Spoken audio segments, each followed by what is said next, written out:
This has such long shot vibes. Oh, it's under an hour. Yeah. Unbelievable twists and turns. Yes. And a happy ending, all things considered. Yeah, I guess that's true. And there's like sports involved. I know. Hey, long shot. And I wasn't bored with the sports. I know. All right, let's do it. Okay.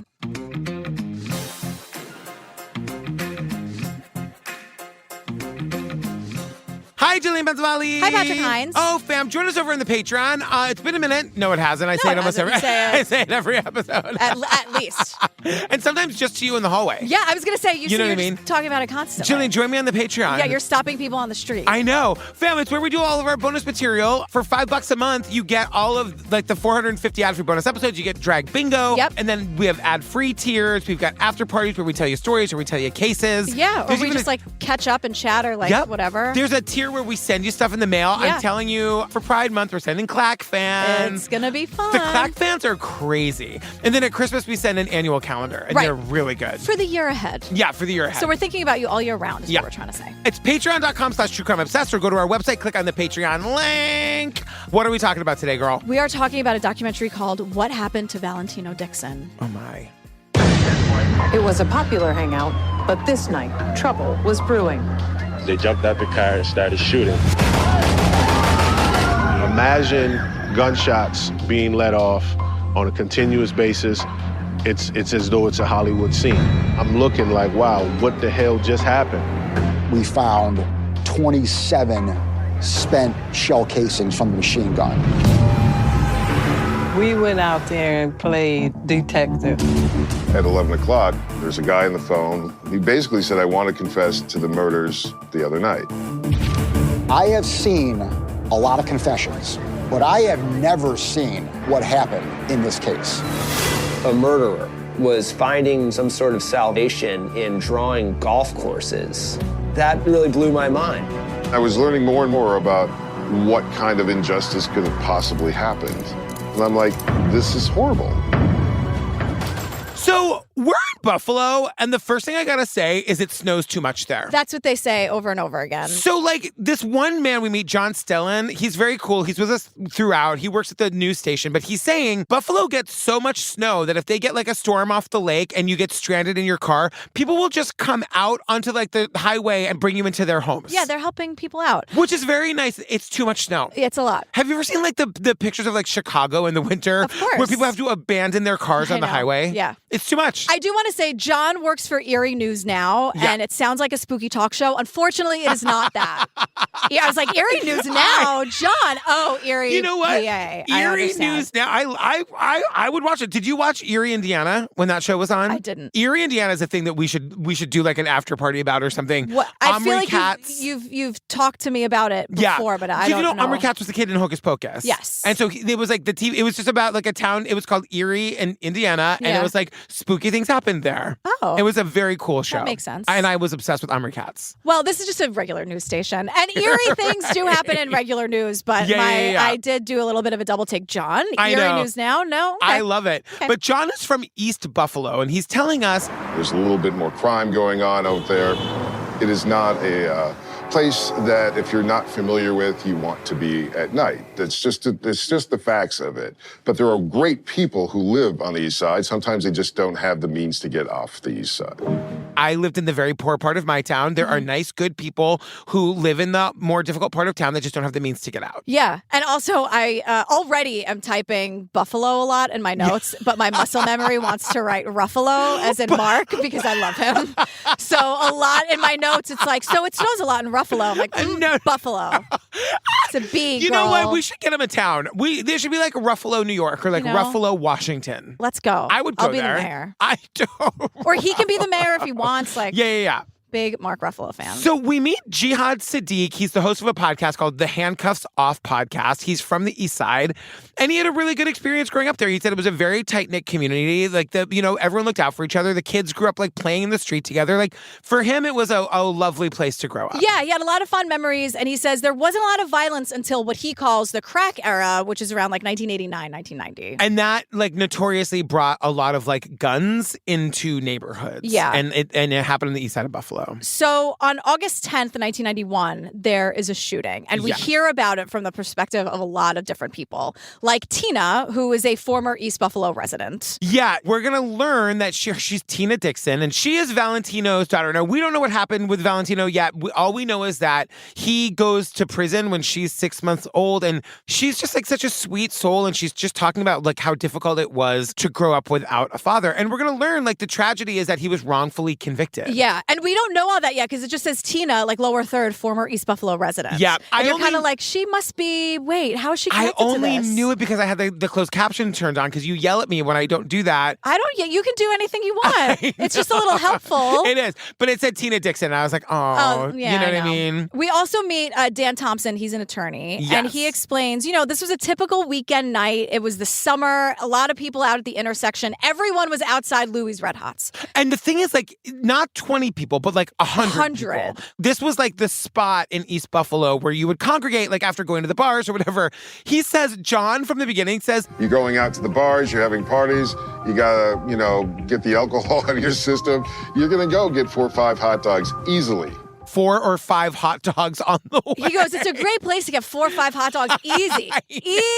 4 or 5. What are they, like White Castle size, where they're like half the size of a real hot dog? They would have to be. We went to Daisy's. Daisy's going to this camp for this summer. They did a family day, and they had like a cookout for us, and one of the options was a hot dog. I'm like, I haven't had a hot dog in years, and frankly, covering the now that we're here, and frankly, covering the Twin Flames documentary where they talk about how it was hot dogs. Eric was like, I can't. I haven't. Why are there? Do you have hot dogs here? I can't even look at them. Get them away from me. I've been kind of craving a hot dog. I had a hot dog. It was disgusting. Yeah, well, but there are many kinds of hot dogs. I know. This was like a camp hot dog, not like a Nathan's Famous. You know what I mean? Oh, boy. I know. But anyway, John. Have fun, Daisy, at camp. I know. Eating those, as you call them, camp hot dogs. God, if we could get Daisy to eat a hot dog, even anything other than macaroni and cheese would be an improvement. You know what? I don't understand. I know what the issue is when it comes to just eating mac and cheese on a regular basis. No, you're right. She will go into the refrigerator and pull it out. She now calls it cold pasta because we've taught her well. She's like, Daddy, I'm having cold pasta for breakfast. You know what? Because I'm seeing myself as a young child of 10 wanting mac and cheese. Like, one day she won't be able to have it every day. That's now true. She can. And like, I want her to live in this world. This perfect world where mac and cheese is on the menu 24 hours a day. And guess what? As I'm saying it, I'm a fucking adult. I can do whatever I want. I can have mac and cheese every day. I take it all back. Cheers, everyone. Whatever you're eating. Yeah, absolutely. Anyway, 4 or 5 hot dogs easily. The point is, like, everyone is out. It's summer. And we learned that, like, something was kind of brewing all day. We are told a little bit earlier that this was an era where there's a lot of gang violence in the area. And there was like some argument between 2 factions, 2 different groups of friends or whatever. And they ended up at this, they call it the intersection. It's the intersection of Bailey and Dullivan Streets. This is where whatever is going to happen, happens. And all the people who are fighting kind of show up to this one spot and it ends in a gunfight. So Torriano Jackson was killed. Torriano Jackson was shot 12 times, all in the back, shot and killed, and he collapsed in the middle of the road. There is 50 or 60 people in cars, and then there's maybe 30 or 40 people just hanging around. There are so many people around. It's such a violent shooting because he's shot in the back and he's running to escape. He falls down in the middle of the intersection where the killer comes and stands over him and shoots him like 5 more times. Now, they will describe to us no fewer than 100 times. The killer used a machine gun. I know. Like a machine gun. Yeah, I'm not making a joke, but like Dick Tracy style. Like, it doesn't make any sense. No, like, how do you have a machine gun right now? And they describe the scene like they say there's easily 50 or 60 people in cars, another 30 or 40 people just like standing around. There's witnesses, but it's also chaos because more than one gun was fired, but the machine gun was like the main event. Yeah. And everyone is like, the cars are going crazy, the people are honking, people are screaming, and it is utter chaos. Because there were 100 people just sort of like winding down from the night. Yes. And then this happened. And everyone had been drinking, which they mentioned. You know, it's just like the after hours spot. So there are a lot of people there, gunshots, everyone's screaming, running away. The cops are there pretty quick with their lights and sirens. Yeah. So Torriano Jackson was a teenager. Torriano Jackson was in his late teens. He was working at Burger King at the time. He was not a known troublemaker to law enforcement.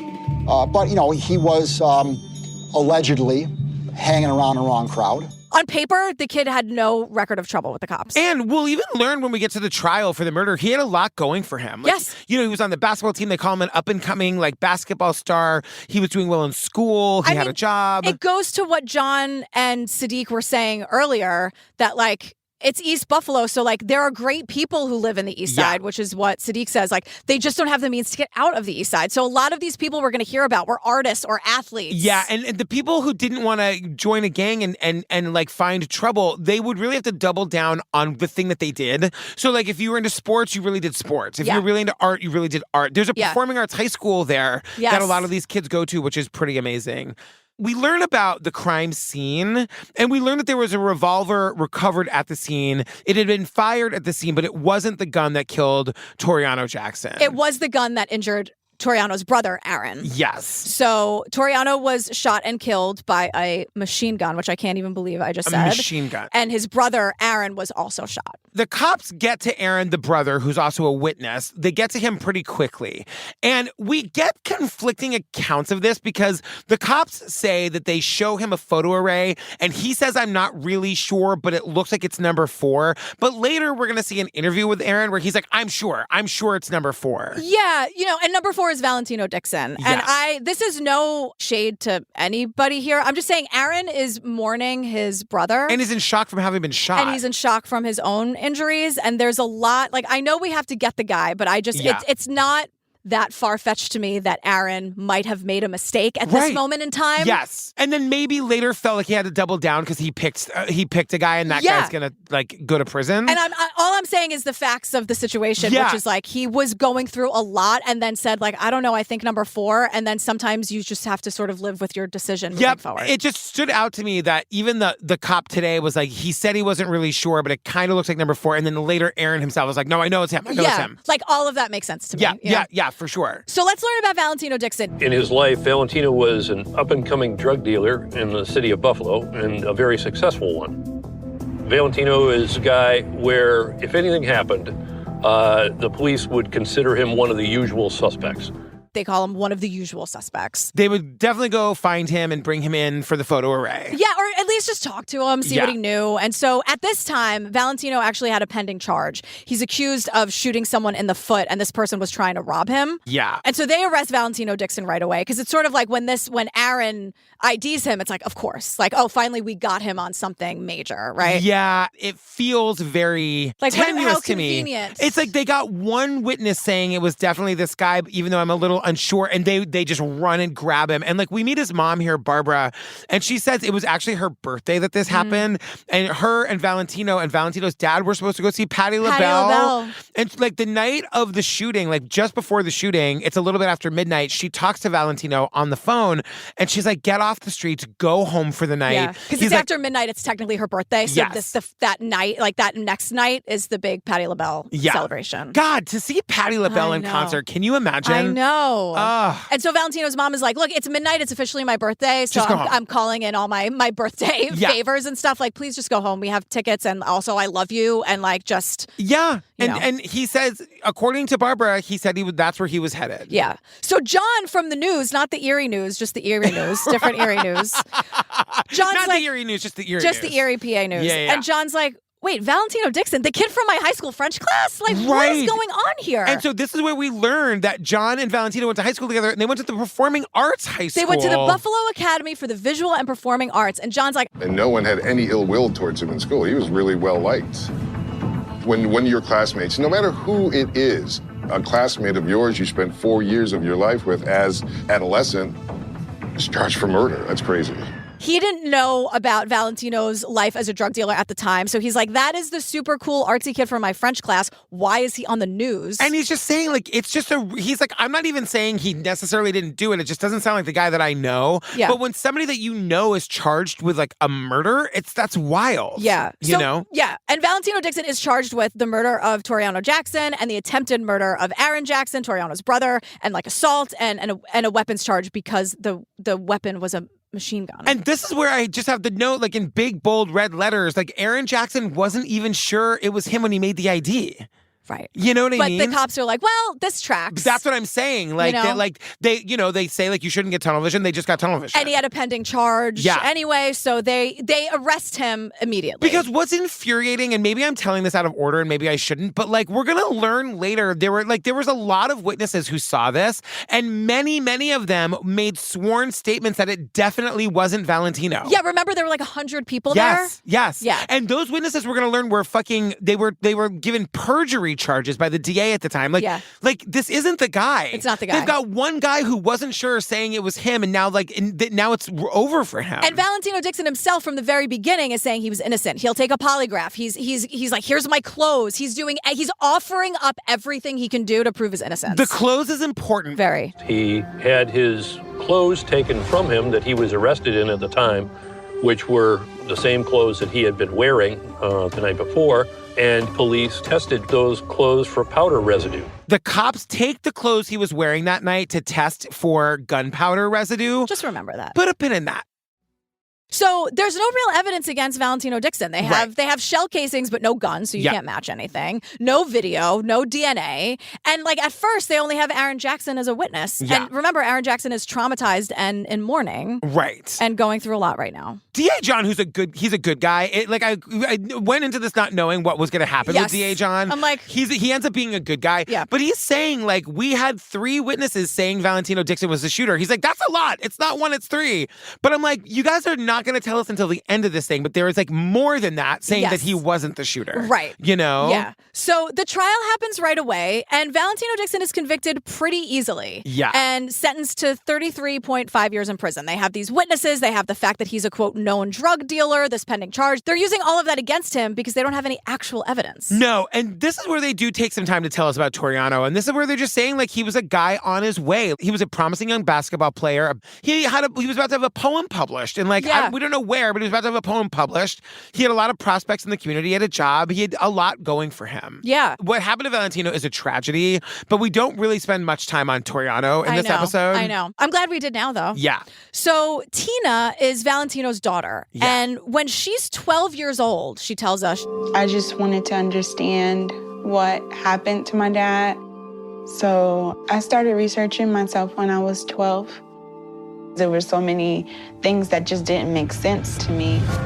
And immediately, Tina at 12 is like, okay, nothing is adding up. Nothing makes any sense here. One of the things Tina says to us in this section, she spends a little bit of time saying like what it really felt like to not have her dad. Yeah. And to know that he was like wrongfully and like taken away from her for no reason. Under these tragic circumstances too, to not have her dad there. Yeah. What she wanted is like so specific. She says, I missed out on the dream of him like taking me to the movies or buying a 64 pack of crayons with him. It's like such a parent guardian kid thing. The 64 pack with the sharpener in the back. I mean the 64 pack with the sharpener. Like Daisy lived on that thing. I can smell it. I can smell it too. That's when I learned what cerulean was, and I fell in love with that color. You learned about cerulean before Deep From Rod? Crayola. Yeah. Oh my God. Crayola. Some of us were raised on Crayola. Well, I was raised on Crayola too. Yeah, but I was like, what is that with cerulean? What? And then it was like it was like a blue I'd never seen before, but that I have a very like specific core memory about Crayola. God. But again, like when that color was chosen for you by the people in this room. Why is no one ready? That's my favorite moment. But like I'm not alone. Tina also had like those feelings of like she was drawing. Yep. Keep that in mind, by the way. Yes, that Tina, you know, like that her memory has to do with crayons because she was just thinking like, wouldn't this be so great if my dad was here? And again, because of these tragic circumstances, even at 12 years old, she's like, what is going on? This can't be right. This doesn't make sense. And John the lawyer is like, Tina, same. Because John says to us, look, I've been in this game a long time. I've seen it all. I've heard it all. What happened in this case, I've actually never seen anything like it. So this is new for me too. I gotta tell you, I've been in this game a long time too. And what happens in this case, I've never seen anything like it. I know. It's kind of crazy. Oh my God. So 2 days after the murder, everyone, really, like, this is crazy. Yeah. As an assignment at Channel 2, it was a weekend night. Towards the end of the newscast at 11 o'clock, I get a phone call.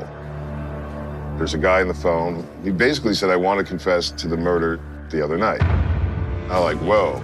I want to confess to the murder of Torriano Jackson. So I'm trying to follow exactly the course of events here because John is telling us this. John from the beginning, the one who works for Eerie News, but not that kind of Eerie News, but the Eerie News. Yeah, and the high school friend. And the high school Valentino's friend. John is like, I was a young reporter. This was a really good get. It was a big story. The only actual news person in the newsroom was Wanda, the anchor. Because John answers the phone. He's Right. like, hello? And this person on the other line says, I want to confess to the murder of Torriano Jackson. So he's like, I'm 21. I know. What's the chain of like? What do I do? So who do I tell? It seems like they get Wanda and like a camera person in a news van. Yeah. They drive down to meet the caller at the intersection where the murder happened.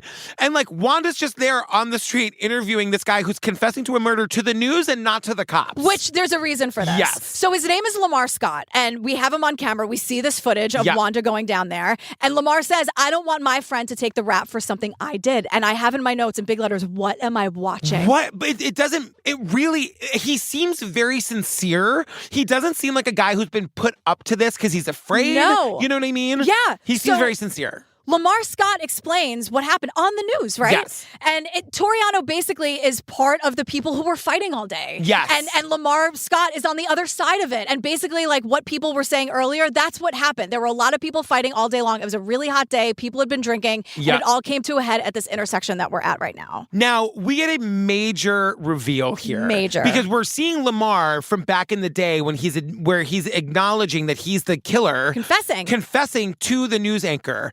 And then it cuts to that guy, Jihad Sadiq, that we met early on, who grew up in East Buffalo, who said it was a great place to grow up. And Jihad Sadiq is Lamar Scott. Right. It's the same guy. Yes. And he says, he was like, I didn't have control of the gun. Everything was out of control. It was chaos. And like this thing happened. And he says, the idea to go to the news was more of a protection for me, because I didn't want to put myself in a position to just go down to the police department and say, hey, I'm the one that did it. So to make it more believable, I turned myself in front of the news.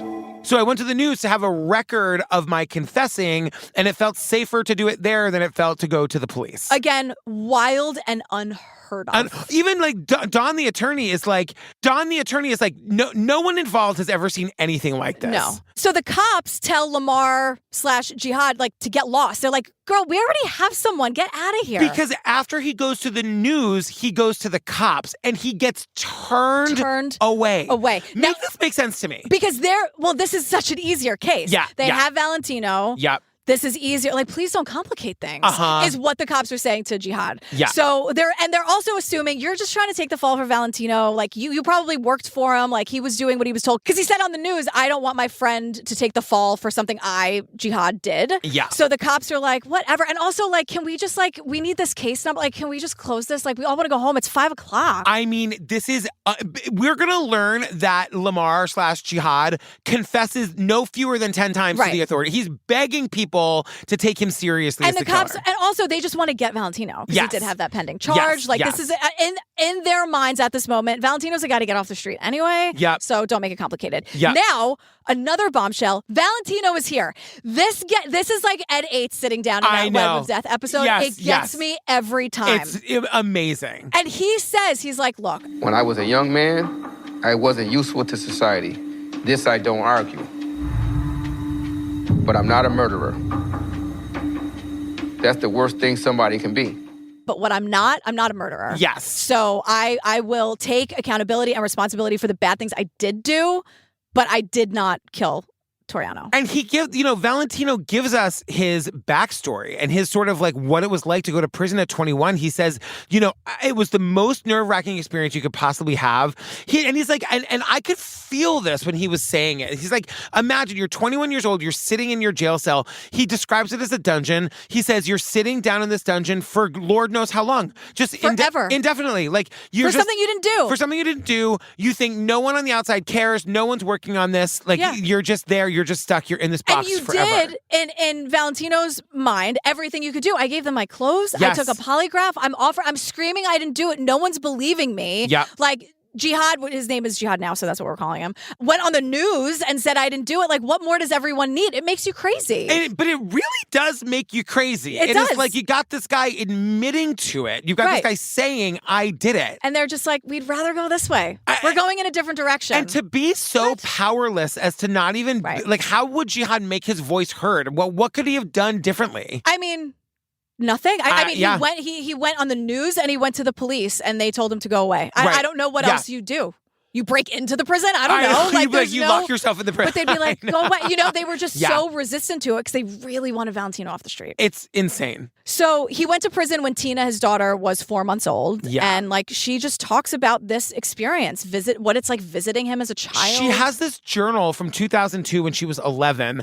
And you can see the little kid handwriting. It's so heartbreaking. And she's just saying crayons. I just wish I could be with my dad, Yeah. And she describes going to the prison to visit him. My experience visiting him was hard, especially with police and some of the workers in the prison. So you're being treated like you're a prisoner just to come visit the person that you love.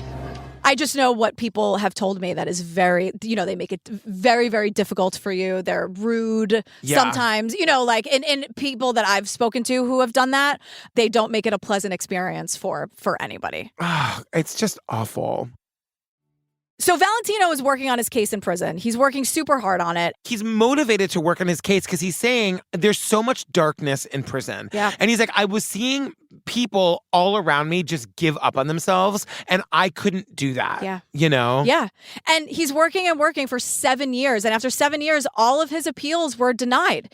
And so that's when Dan Thompson, Valentino's 10th lawyer, enters the picture in 2002. Ultimately, he's going to represent Valentino for 16 years. And, he said he got involved right at when Valentino had come to the end of being able to argue his case for himself. We just didn't have evidence that was enough of a hook for a judge to say this conviction should be vacated. Just wasn't there, and it was frustrating. The only thing that can get his conviction vacated is new evidence. And I said, what about the other guy's fucking confession? I mean, how is that not new evidence? Roll the tape. Honestly. I'm serious. Okay, talk to that guy at least. I know. And I wonder, we never really learned, does Valentino know that the other guy went to the cops? Yeah.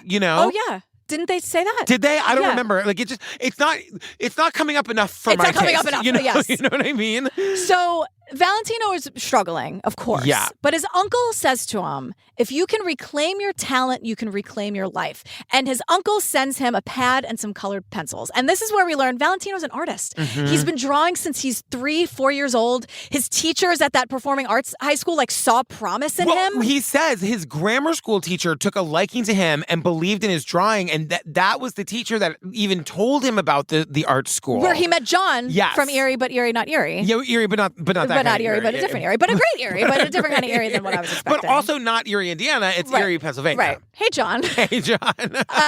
So that's how they met. So again, he was a very creative and he was a talented artist. And he says he hasn't drawn anything for 10 years. And now in prison, he's doing it every day. It's saving his life. They call him the artist. Yes. In prison. That's what he's known as. He's drawing every day. And then one day, the fucking warden of the prison comes in. Valentino's like, I knew the warden. We were cool. But the warden does the most tone-deaf fucking thing. He comes into Valentino's cell. Valentino's doing one thing to bring him joy. He's doing one thing that he's can help him get through the day in prison. And the one thing that's his. One thing that's his. And he says, hey, Dixon, you think you can draw my favorite golf hole? So I look up at him. He's a tall guy. Come on, Warden, I'm a black kid from the hood, man. I never golfed before, And we both started laughing. He said, I want you to draw the 12th hole of Augusta. I said, what the hell is the 12th hole of Augusta? I said, bring the picture in. We'll see what I can do. He's like, bitch, I've never been to a golf course. What? And he's like, yeah, the 12th hole of Augusta. I know. And Valentino's like, you misunderstood me when I said what? The 12th hole of Augusta is my favorite lesbian bar in Georgia. 100%. The 12th hole of Augusta. And Valentino's like, all right, bring in a picture. I'll see what I can do. Yeah. The warden brings in a picture. Valentino draws it. We see it. It is a stunning work of art. It's gorgeous, but did the warden pay him for it? Did he put money in the commissary? I highly doubt it. Did he just steal his art? I really doubt it. But Valentino, again, stunning work of art. I'm going to say this now. Go to ValentinoDixon.com. All of his art is there. I know. Steve and I are going to look tonight. We're going to get something. He has his drawings up there. He has merch. You can get socks. He has greeting cards because he was making greeting cards too. He has his whole stories up there. Go to ValentinoDixon.com. It's very cool. It's not $100,000 to buy his stuff. No. Now, but Valentino's worried that people in prison are going to get mad at him for drawing something for the warden. Yeah. But the thing is, the art is that good that everyone's like, your art's really good. Like can you just make more of them? But what's amazing about that too is that he's not like, oh, I drew that 12th hole of Augusta for the award, and now I'm gonna go draw like a waterfall. No, he becomes a golf course drawer, and he's so. It's not that I don't want to make a joke. Like, I don't think he's so impressed by himself, but he like sees the serenity and the beauty of this golf course that because it's like the little waterfalls and like the green and it's lush. And he's kind of like, wait a second. And he just gets this inspiration where he starts drawing golf courses that he's like inventing in his mind. He's like, the only golf course I've ever seen is the picture of the 12th hole of Augusta that this warden gave me. And so I was drawing golf courses off the top of my head after about 6 months, create my own golf scenes. In his mind, he's like creating golf courses and then drawing them, and everyone was like, dude, these are amazing. So good. It's so funny because we had that episode where we decided that golf was the straightest sport of all time. And then we took it back. We took it. Look, I understand that lesbians love golf, and I love lesbians, so that's amazing. I'm talking about like the dude golf. I'm realizing now I'm having like a visceral reaction to golf courses because I grew up on Cape Cod, which they say has like 365, whatever. They like it has there's so many golf courses on Cape Cod. It's lousy with golf courses. But it's lousy. Is that true? It's true. And it's so inaccessible to the poor kids like me. The only time that I ever went to the golf course was when we would go sledding on them in the winter. Fun. Can you imagine me like trudging my little chubby butt up a hill with like a snow tube? Oh, be careful with the water though. You'll fall in like It's a Wonderful Life. I was so chubby that when my friends would build the ramps out of snow halfway down the hill, I went over it in the snow tube and I landed and popped the snow tube. But did you have fun? You can imagine that part wasn't great. Trying to find that silver lining here. Just yes and me. When you're I'm sorry, but when you're the fat kid that pops the snow tube, I can find the humor in it now.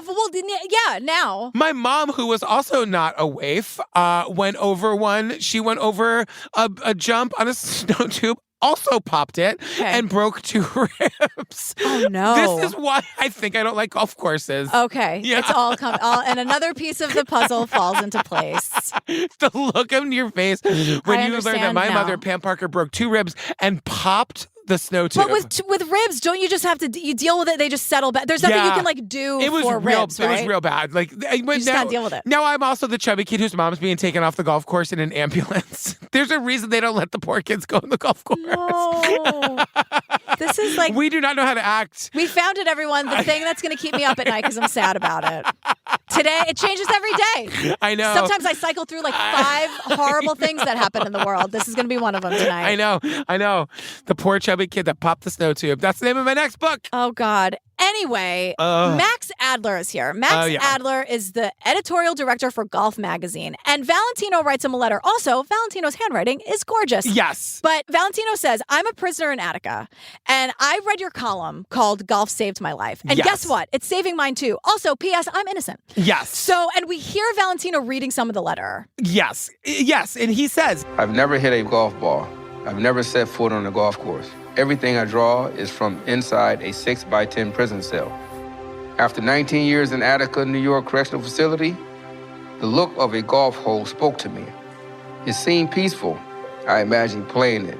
It seemed peaceful. I imagined playing. He says, I go there in my mind from my prison cell. I didn't look up Golf Saved My Life, the column. Like, is it legitimately, like, is it just people who love golf, or is it, like, what is it about? It's about how golf saved their lives. Okay.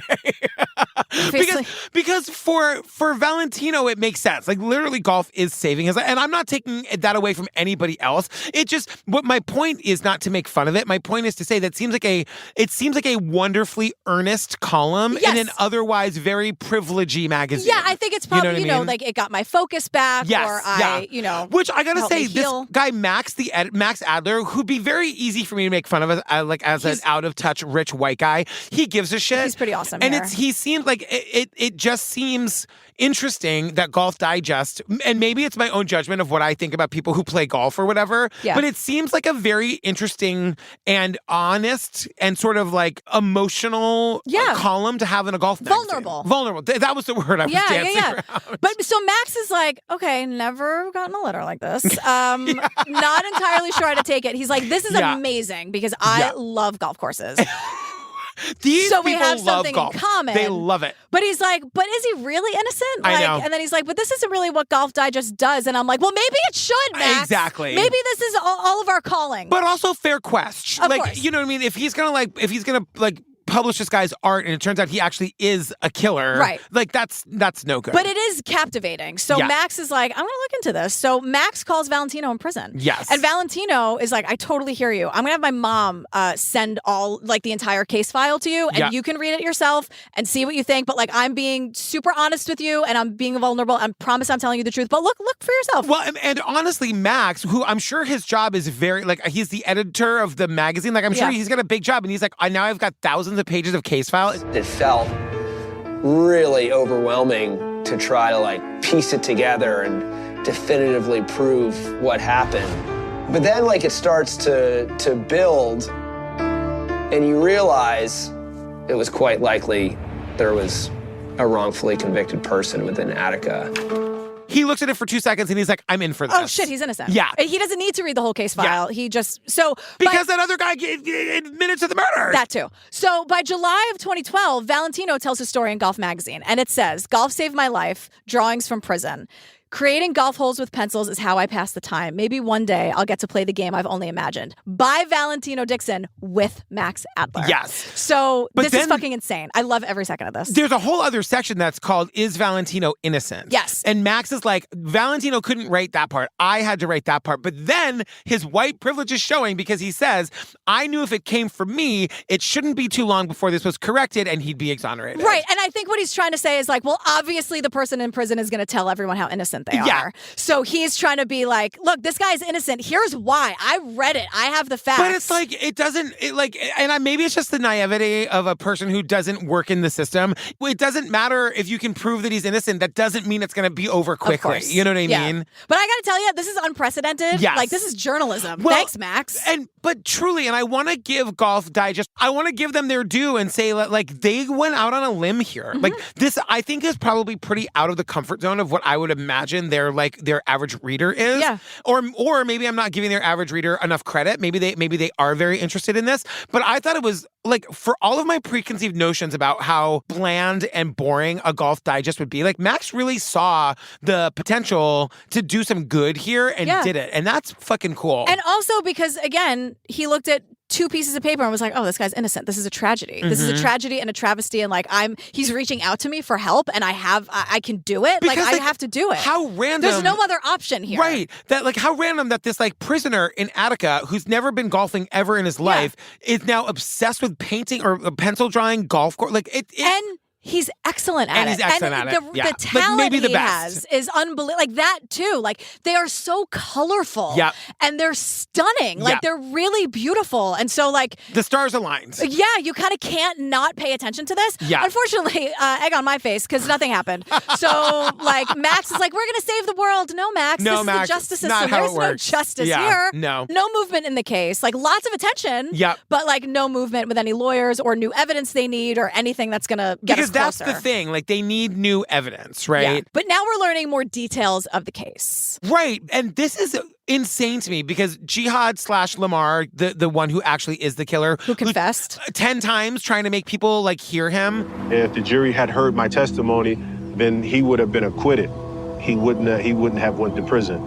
But now, as an adult and knowing how the system works, I was purposely not included within anybody's witness list for the district attorney's office or for Valentino Dixon, the defense. He sees that he wasn't on anybody's witness list. He wasn't on the prosecution's list, and he wasn't or on the defense. That doesn't make any sense to me. It doesn't make any sense at all. And so, in addition to that, other people gave sworn statements in Valentino's favor. They were never contacted for the trial, either for either side, the defense or the prosecution. But they were nor hit the with prosecution. perjury charges. These people who made sworn statements saying that Valentino wasn't the killer were hit with perjury charges. And Don, the attorney, says, I've never seen a witness charged with perjury for writing a statement that someone else didn't commit a crime. Yeah.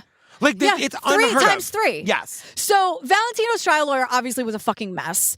He didn't call any witnesses, and everyone's like, he didn't even try. There was no attempt made at all. He's a court-appointed attorney, and like, I know those people are doing God's work. I know that Well, this one sucks. But this one sucks. Like, and he was saying to Valentino, like, we don't need to call witnesses. They don't have a case on the other side. I'd call a witness or two, guy. Yes. Next time, call a fucking witness. In addition to not calling a witness, he failed to provide the jury with any explanation of how Valentino could have gotten caught up in all of this, charged with these charges, but didn't actually do it. Yeah, it's ridiculous. Right. Ridiculous. Especially when you've got this guy saying, I'm the guy, I'm the killer. On the news. Yeah. So the point is, his new 10th lawyer needs to come up with different evidence that hasn't already been presented. Right. So if he can do that, and it's compelling, the conviction can be vacated. They just need something else. Enter oh my God, Marty and Mark. So Mark, the fucking dream team. Get over here, boys. So Mark Howard is a professor of law at Georgetown. Yeah. And he runs a course called Making an Exoneree. Yes. And it's about getting innocent people out of prison, and his students reinvestigate wrongful convictions. Sign me up right now. This is wild because Mark's partner is his best friend, Marty Tankleff. And he's also an attorney, also a professor at Georgetown, but then hurts us to death by telling us, I was wrongfully convicted, and I served almost 18 years in prison in New York State. I've always said if it could happen to me, it could happen to anybody else. And who better to fight for others than somebody like me and my childhood friend, Mark Howard. Who better to fight for everyone else than me and my childhood friend Mark Howard, because Mark Howard went to law school specifically to become an attorney to get his friend Marty out of prison. And he did it. And now he's teaching at Georgetown the youths to do the same. Like, that More of this, please. So Marty was wrongfully convicted. Mark was like, not on my watch. I'm going to law school. I'm going to be the best attorney at this ever. I'm going to get you out of prison. I'm going to do it. Then Marty's like, I'm going to go to law school. Yep. Meanwhile, Mark's like, I'm going to get a job at Georgetown. Yep. And create this thing. And then Mark's like, well, now that I'm out of law school, why don't I join you and we'll do this thing together? That's exactly what happened. You and I, that's what we should do. That's what we should do. Okay. This is very inspiring. This is the final episode of TCO, everybody. Bye, everybody. It's very obvious to everybody that Valentino is innocent. Yes. The students read the case files, but they realize there's no human element to reading these pieces of paper. Like, this case is more than just words on paper, transcripts and files. They're speaking to friends and family and witnesses and Valentino himself. And even Valentino's daughter is saying none of the other 10 attorneys that worked with us took the time to do this. They got to know us, they got to know the case, they know every single thing about it. Yeah. And the whole family feels like they're just going to get it done. And so for whatever reason, the prosecutor agrees to an interview with the students. The original prosecutor that put Valentino away. So Valentino says, oh, cool. Hey, make sure you ask him about what happened when they tested my clothing. And I'm like, oh, I smell a bombshell yes, here. Because remember, back on the night of the murder, they took his clothes and they tested his hands for gunpowder residue. Yeah. And Valentino says, I never heard anything about the results of that. Yeah. These students, these superstar amazing students. Our students had this interview with the original prosecutor. What they got him to admit was that the tests had come back negative, and they never revealed that to the defense. The tests came back negative, and they never told the defense. Now, we all know... Say it with us. That's a goddamn Brady violation. And so Mark and Marty, right? Yeah. Mark and Marty? Yeah. Even if it's not, you're on a roll, GP. Mark and Marty are just if you don't know, a Brady violation is when the prosecution finds something that's helpful to the defense, they have to turn it over. And when they don't, done. Automatic new trial. Yes. Which is what happens here. And Valentino's like, oh my God. He goes, at that moment, I knew my freedom was going to come, and now I'm crying. So now we're back with DA John Flynn. He's been with us from the beginning. He's the one that I said early on, he's a good guy. Yeah. He's a good witch. He says he first became district attorney in 2017, and he first heard of this case in May of 2018 when he got a pardon petition from Don Thompson, who is the 10th attorney. Because he's been working with the Georgetown people. They found this new information. He's like, forget a new trial. You should pardon this guy. Also, I just want to slow down. Sorry, we went right by it. Those students got the prosecutor to admit a Brady violation. That cannot be under or overstated. That is huge. How do you think that happened? Do you think that the prosecutor just forgot what a bombshell that would be? I really do. I think that it's been so long. Yeah. These students did amazing work. They knew the case better than he did. At this point, how many cases has this guy worked on since? Right, yeah. So these kids 17 years are focusing on it, and they are coming in knowing that he's innocent. And Valentino also said, make sure sure you ask him. So I think they did it like masterfully and as delicately. And I don't think the guy knew what he was walking into, but he walked right into it. And I love it. He walked right into it. I love it too. I love it too. But DA John is saying, when I got this petition for a pardon, he's like, I've never heard of Valentino Dixon. Let me look into this. Really? I know. And he said also, like, there's this Lamar Scott who's adamant that he did it. He's like, it raised my eyebrows. I decided I was going to look into it. There are people marching in the streets in front of his office proclaiming Valentino's innocence. And then on September... Tons of pressure. Tons of pressure. September 19th, 2018, there are 2 court proceedings. Yeah. The first thing that happens, Lamar Scott, also Jihad, the kid that said that he did it. The man who prosecutors say confessed at least 10 times, pled guilty to manslaughter and assault in connection with the death of Torriano Jackson and wounding others, including Jackson's brother, Aaron. Jihad is sentenced to 8 1/3 to 25 years for the murder of Torriano Jackson to run concurrent with a prior unrelated charge. He's released in 2021. Right. So that's what happens to Jihad. Right. Same day, like next hour. Like that's proceeding number 1. Okay, we got proceeding number 2. Let's go. I mean, one right after the other. So Attorney Don, his motion for a pardon is presented to the court by the judge. The judge asks the and this is DA John telling us this. Yeah. The judge asks the prosecutors if they have a copy of the motion. They say they do. Now I'm going to cry because John says, and my attorneys, based on my instructions, told the judge we consent to the motion, and Valentino walked free. He's exonerated and walks out, and like there he is. Everyone's outside, his family, all of his supporters. And I got to say, like, this moment is about Valentino, and I'm not trying to take it away from him, but DA John is so happy that he was the person in the right place at the right time to look at all of the evidence and say, like, oh my God, there's been a major miscarriage of justice here. Like, we got to get this guy out. Yeah, and the point is, like, that's what we all should be doing. Yes. So great job, John. Like, pass it on. Like, that's what your job is, and that's what you should be doing. And Valentino now gets to celebrate with all of these people who were out waiting for him. And it's like, after all of this time, he's out. I just can't imagine. Like, let me ask you this, because you know. Oh, God. The day that Damien and Jesse and Jason were released. Yes. They came to court that day from prison, and then they walked out of the court, free people that day. They knew that they were going to submit the Alford plea. So that was the plan all along. So yes, they were dressed. Yeah. But yeah, we're talking about the West Memphis 3 if you don't know. I'm watching Valentino walk out of the courthouse and thinking he's been in a prison every minute of his life for the last 17 years. He is experiencing sunshine on his skin for the first time in 17 years. And love and support. And I believe you and I see you and I hear you and you didn't do this. It must be the most surreal. Like, I never have to go back to that place. Yeah. And talk about surreal. So Valentino served 27 years in prison, and now Michelle Obama reached out. She was interested in buying a piece for Barack for Christmas. Barack Obama's an avid golfer. So I wanted him to have the 12th hole of Augusta. She wanted something for President Obama for Christmas. Can you stand it? Can you stand it? I know, it's wild. Oh my God. So Valentino gave President Obama the 12th hole of Augusta. Yeah. The original piece that he made that started this whole process of Golf Digest and everything. Like, President Obama had the piece that started it all. Like, are you kidding me? I know. I love that the painting is named after that amazing lesbian bar in Georgia. I know. And Max Adler's like, you know what? Journalism matters, everybody. I know. Okay? Well, because even Golf Digest. I really agree, Max. I couldn't tell you. You made journalism matter even more because you went out of your magazine's comfort zone to like profile this guy and really do some good fucking. We're not here without Golf Digest. And facts are facts. Yeah. You know, he looked at the case for 2 seconds and was like, obviously, like everyone knew. Yeah. And we just needed to scream about it. And so Valentino, it ends with Valentino being with his gorgeous, loving family, which is so incredible. And he says some really powerful things that, like, I think people know, but need to be reminded on a regular basis. And he says it so perfectly. Yeah. Because he says, wrongful convictions will never stop until we hold the people responsible accountable. The system is just not designed or equipped to give the poor person a fair trial. You have to reduce the sentencing guidelines. We have the worst sentencing laws in the world, which is why we have 2.3 million people incarcerated. These are not just civil rights violations or constitutional rights violations, but human rights violations.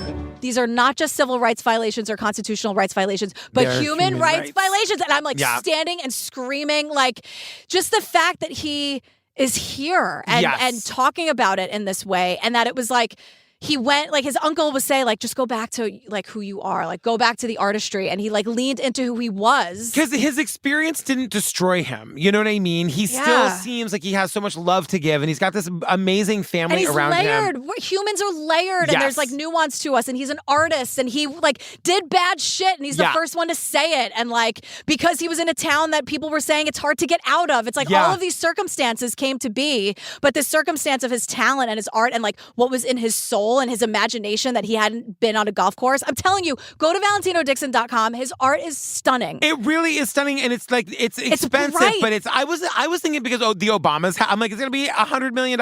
It's not that, you know. And there's it's like they're like $500. Yeah, and you can also get things cheaper. You can get prints, and you can, you know what I mean. Which like, $500 is a lot. I'm just saying it's not a $10,000 enormous canvas like they are, and there are a lot of options. And like he's expanded from just like golf courses. He has like animals. Yes. And, oh my God, the animal stuff is gorgeous. I mean, it's really So like he does commissions too, by the way, which I think is like incredible. Oh my God, I would die. Yeah. He has merch and his book telling his story and greeting cards. So it's just like very long shot vibes where like the sports got us through, and I'm screaming about injustice, and now I'm gonna go cry for the rest of the day.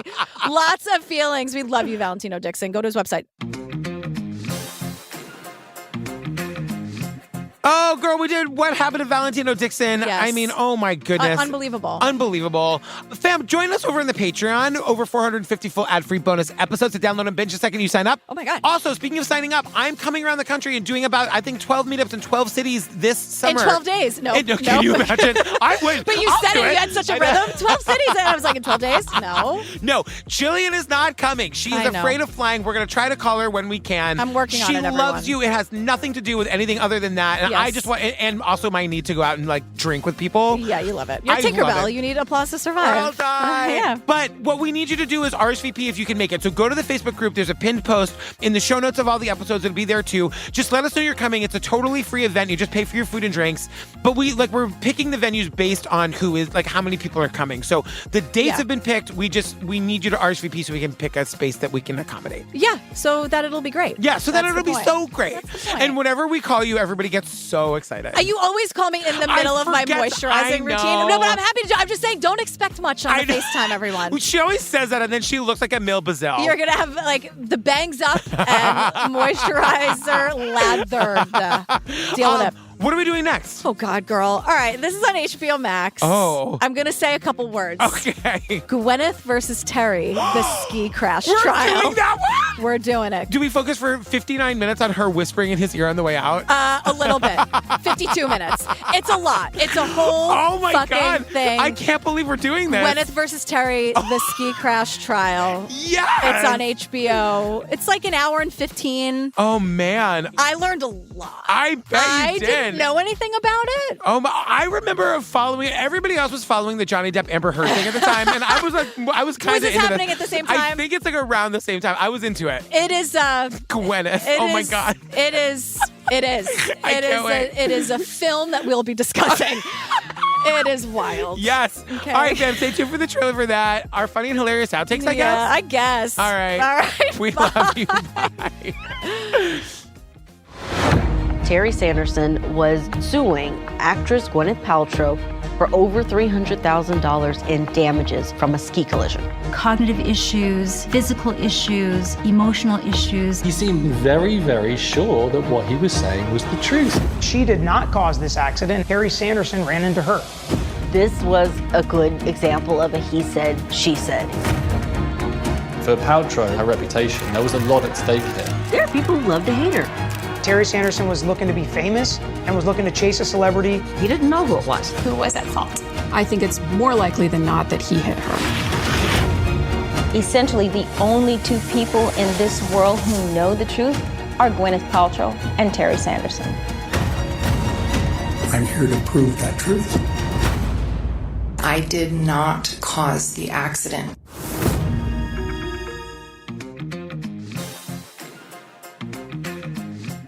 Golfing makes me uncomfortable. Golf magazine. I know. We just dove into it. My therapy is at Thursdays at 1:45. I don't know when. I gotta wait till Friday. Oh, God. It's not great. Shit. It's not great. My therapist said to me at the end of last week, he goes, no. should we make next week a double? Yeah. And you know what? I was doing fine, but now I suddenly need a double. When that's offered, yeah. you take it. I know. You take it, right? He saw what was coming. He's like, they call me therapist. Half You second. know what? I know. Yeah. He knows our calendar. He watched this and he's like, oh, God. Back to the golf course. Yeah.